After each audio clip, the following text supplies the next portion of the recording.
Okay, take two. Sorry about that. I would mess anything up, it seems like. And my apologies for anybody who was sitting there watching me speak to myself, I guess, for 5 minutes. That had to be pretty hilarious. But at any rate, Ohio State 82, Purdue 74. Buckeyes win today, improved to 18-11 overall, and 10-8 in Big Ten play, coming off one of the worst losses that we've seen at Iowa. As we said after that game, they played the last 35 minutes. It was some of the worst offensive and defensive basketball we've seen Ohio State play in recent memory. And I'm going to turn around and maybe the lighting will be somewhat better. I don't know. Goodness. What a mess. The lighting's bad. The audio was bad. Jack Evans says it is good now. Thank you, Jack. I apologize, everybody. I should be smarter than this. My kids say I'm smart, but I don't prove it very often. We're here at the Shot. They're tearing everything down. There will be a game here next Saturday, though. Bruce Thornton bobblehead night next Saturday as the Buckeyes host Indiana, 5:30 p.m. on Fox.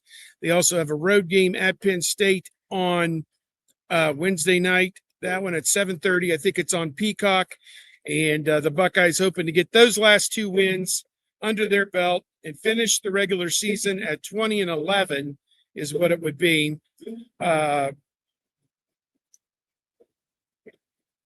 Yeah, Bruce Painter was outstanding in his comments about Bruce Thornton.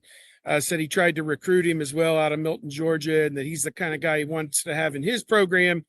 And again, nobody has ever said a bad word, it doesn't feel like, about Bruce Thornton. And we're coming into this 4-year journey, and he's about to make history. He's about 30 points shy. He had 20 points today, where he's about 30 points shy of the Ohio State career record for scoring held by Dennis Hobson.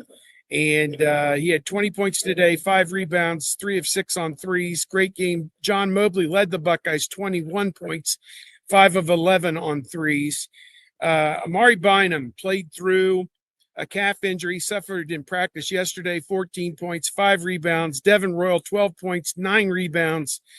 And the Buckeyes shot 51% from the floor, 38%, 9 of 24. And they won this game at the foul line, 25 of 32, 78%. Purdue just 7 of 10, 70%. Buckeyes out-rebounded them 36-29 and also had a 19-14 edge in second chance points. This is that long-awaited quad one win for the Buckeyes, as they were able to pull this one out, and an enduring quad one win. That one from Northwestern could still get taken away from them if Northwestern falls below 75 or falls outside the top 75 in the net. Ohio State came into the game 37 in net. I think this will move them up to 32 or 33. Purdue was 8 in the net, and probably with a road loss, probably only going to drop a couple spots there. So huge win for Ohio State. This does not, in and of itself, put them in the NCAA tournament, but allows them to take a big step in that direction. They should be favored the next 2 games, and they need to go out and take care of business in those 2 games. Purdue, well, actually, the Iowa game, as we said, was a terrible loss for Ohio State. 17-point loss, felt like about 34, and it was a 35-point swing in that game. They were up 14-2 to start, trailed by 23 early in the second half, a 35-point swing in 29 minutes of clock time, and terrible loss for the Buckeyes out there, but they rallied the troops in 3 days in between. Amari Bynum played through the injury. Christoph Tilley didn't play against Iowa. He was healed and healthy. Coach Diebler said they celebrated the training staff in the locker room after the game for getting this team ready to play. So tremendous win for this team. And, you think about it, how many games has this team lost where they were 1 play away from winning the game? Pittsburgh, North Carolina, Nebraska, there's 3. Virginia, they lost by 4. If Mobley plays against Virginia, they win that game. They lose to Michigan State up there by 6. If Royal plays in that game, they have a chance to win that one. If they just go 3-2 in those 5 games, win 3 of them, lose 2 of them, they're in the tournament already. And this whole, worrying about it. And the only reason we continue to bring this up is because they haven't been there since 2022. And, they're not a top 5 team. They're not a top 10 team. Nobody's saying they're going to win the national championship, but this is baby steps trying to get this program to where it needs to be. And if they're able to get into the NCAA tournament this year, what kind of momentum can that give them going into the future, obviously, and tremendous. As we said, one play away from winning those games. They got those winning plays today, buddy, with about 3 minutes to go. Chapman came loose under the basket, and he threw the ball into the left corner for Amari Bynum. And, of course, as we said, Bynum playing through a calf injury, a bad bruise on his calf. He stepped up and hit one of the biggest shots of his young career, a three-pointer, and the Buckeyes go up by about 10 there because Purdue was making a furious run. Every possession, Ohio State would score 2, and Purdue would score 3 between three-point plays and three-pointers. And so Bynum hits a 3 to kind of stave off some of the momentum. And then with about 2 minutes to go, Tilly turned toward the basket and threw a wild one off the board. And here comes Royal over God and everybody and just rocks the house and brings the thunder. And Ohio State's up 11, I think, with about 1:50 to go.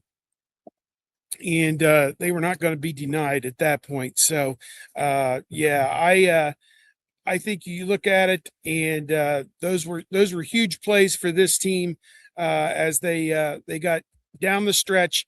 They finally put a game away, a quad 1 win, an enduring quad 1 win for this team, and the Buckeyes get it done.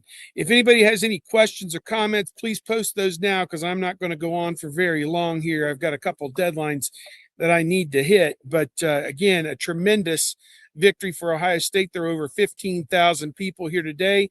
Maybe that'll push 18,000 for the Bruce Thornton send-off a week from now.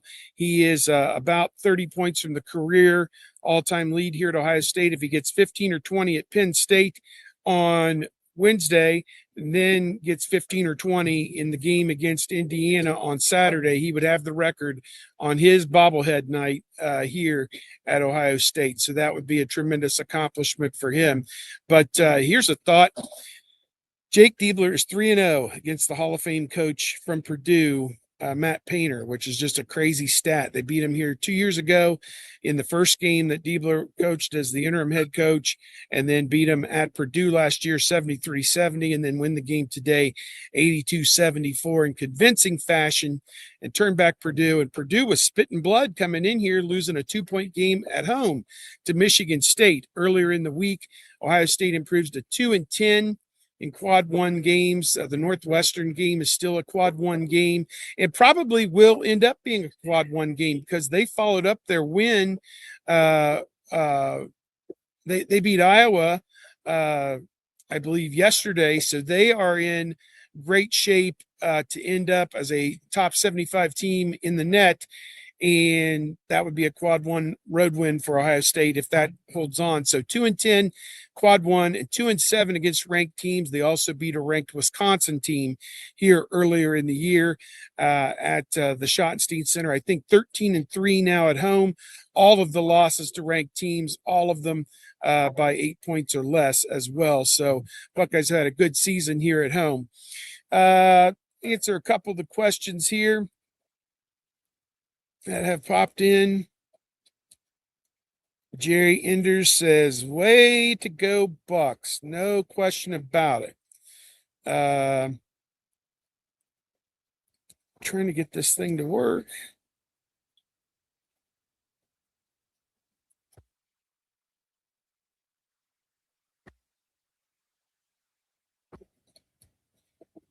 Jeffrey McDowell says, I want that rematch with Iowa. We need to make up for that. It could very well happen in the 8-9 game in the Big Ten tournament. And Ohio State has now got a chance. If the Buckeyes go 2-0 this week and Iowa goes 1-1, then the Buckeyes would be the 8th seed. Otherwise, they'll probably be the 9th seed because Iowa has the tiebreaker with Ohio State. They're back tied again for 8th place, but Iowa has the tiebreaker. So the Buckeyes need Iowa to go 1-1 or 0-2. Buckeyes' best bet is to go 2-0 and hope somebody beats Iowa. So that would be their way to get that. Jack Evans said they played very good today. I wish they would play like that all the time. No question about it. Jeffrey McDowell says this team is way better at rebounding when you compete with MSU. Rebounding, that's a heck of a job. Definitely helped today. No question about it. Coming on down, Butler Buck says, why so Jekyll and Hyde with this team? Great question. They are a very thin team. They only played 8 players today. There was no Colin White. It was just Cups, Jagovan, and Chapman off the bench. And Chapman added 6 important points off the bench. He did a great job coming off the bench, no doubt. Jeffrey McDowell says, Butler, they are not deep. And when you miss players, you're not consistent. Yeah. When they've had to play games without Mobley or without Royal or without Tilly, it's been difficult to win those games. They were at close to full health today. So very good. Butler Buck, they said a win today would put them in as a number 10 seed. Well, I guess so. But again, you got to win these next 2 games against Indiana and Penn State, or vice versa, to solidify that. As Bill Baldwin says, huge win. Yes, sir, it was. Let's see. Mando says, should OSU keep Diebler or move on? I would think Ohio State fans are probably 50-50 on that, despite the win today. A lot of negative comments about the coach every time they lose a game, particularly the way they lost on Wednesday was just pathetic. I think the thing against him in that game was he let a 19-1 run for Iowa slip off the board before he finally called a timeout. He needs to be a little faster on the uptake, and he was here tonight as Purdue cut into this lead with about 13 minutes to go. He called a timeout and nipped it in the bud, and they went back to more like trading baskets with Purdue than missing, taking bad shots, and allowing Purdue to score. So, yeah, Jeffrey McDowell's got the right point here. It's too early to talk about coaching changes. Seeing a lot of good signs today. I think that's good. You got to hold serve at home. That's the way it is in this league. Ohio State's been very fortunate to go on the road and win some games. They need to do that on Wednesday night at Penn State. Penn State, a team that just beat Iowa at home. So, you think about it, that's a huge one. If the Buckeyes can go out there and beat Penn State, that would be huge. And then come home and beat Indiana, obviously, that would help everything. So we've gone for about 15 minutes here. Great win for the Buckeyes. That's what it looks like when you have everybody together and playing, and you just have to pray for health for this team going forward, that they can stay healthy. John Mobley has shown no ill effect from his finger injury. He played reasonably well at Iowa, at least with his shooting. And then again today, he shot the ball as well. And Jeffrey McDowell as well. Thank you, everybody, for listening and checking in. My apology again for going 5 minutes. I did that after the Virginia game a few weeks ago. No sound. I did it again today. But one of these days I'll get the hang of this and we'll get it all figured out. But congratulations to Ohio State, Jake Diebler. Bruce Thornton moves a win closer to the NCAA tournament, and we'll see if the Buckeyes can solidify their grasp on a bid with a couple of wins here to end the regular season, and maybe a win or two in the Big Ten tournament would do them well to get them off to the big dance. First time since March of 2022. Their last tournament win was over Loyola of Chicago. Their last tournament game was a loss to Villanova, a team that ended up in the Final Four in 2022 as well. Game played in Pittsburgh. And I haven't started looking at NCAA sites yet. First things first, got to win these last 2 and then go to Chicago and take care of business there. So stay tuned this week. We're going to have all kinds of coverage of Ohio State basketball, the biggest week of the year coming up at Penn State and at home with Indiana. Potentially the biggest senior send-off yet that we've seen if Bruce Thornton's able to become Ohio State's career scoring leader and overtake Dennis Hobson for that record, a record that has stood for 40 years. He broke it against Florida International on or about March the 7th of, I guess it'd be 39 years, 1987, I guess is when he broke it. And So Bruce Thornton trying to overtake him for that. That's it from here at the shot. Steve Hellwagon reporting for Bucknuts.com, and everybody have a great night.